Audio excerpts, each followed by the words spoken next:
তথা সুবক্তা আমি শ্ৰদ্ধাৰ শ্ৰীযুত উমেশ চন্দ্ৰ দাস ডাঙৰীয়াক সম্বৰ্ধনা জ্ঞাপন কৰিবৰ বাবে অনুৰোধ জনাইছোঁ।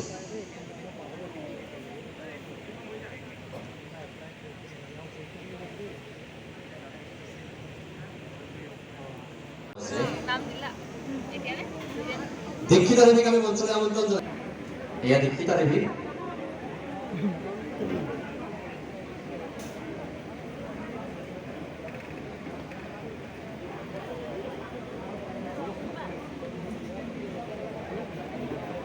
ইয়াৰ পিছতে হিমাক্ষী দেৱী আহিব আৰু তেখেতসকলক আদৰণি জনাবৰ বাবে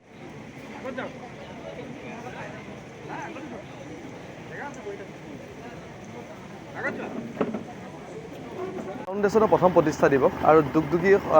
গোটেই বিশ্বতে জনাজাত আৰু দুগদুগীও 12টা বসন্ত পাৰ হ'ল আৰু সেই উদ্দেশ্য ৰাখি আমি বিভিন্ন ধৰণৰ কাৰ্যসূচী আমি ৰাখিছিলোঁ আৰু বিশেষভাৱে আমাৰ ৰহা সমষ্টিলৈ গৌৰৱ কঢ়িয়াই অনা ৭৫%তকৈ অধিক লাভ কৰা যিসকল মেট্ৰিক আৰু হাই ছেকেণ্ডেৰী লাভ কৰিছিল তেখেতসকলক আমি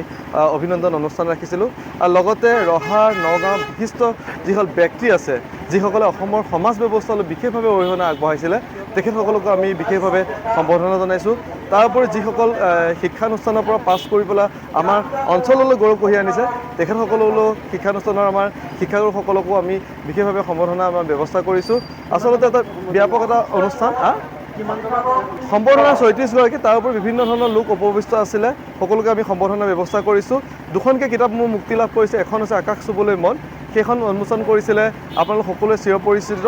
RTI আমাৰ চিফ কমিশ্যনাৰ আৰু বিশেষকৈ অসম চৰকাৰ অসম আৰক্ষীৰ প্ৰধান আমাৰ অৱসৰপ্ৰাপ্ত ভাস্কৰজ্যোতি মহন্তদেৱ তেখেত উপস্থিত আছিলে তেখেতে আকাশ চুবলৈ মনখন উন্মোচন কৰিছিলে আৰু অসমীয়া গহনা গাঁথৰিৰ ৩য় সংস্কৰণ আৰু সেইখন উন্মোচন কৰিছিলে বিশিষ্ট চিন্তাবিদ প্ৰদ্যুম্ন গোস্বামীদেৱে। আচলতে এটা ব্যাপক এটা আয়োজন আৰু ৰাইজৰ বিপুল সঁহাৰি দেখি মই নিজে অভিভূত হৈছোঁ।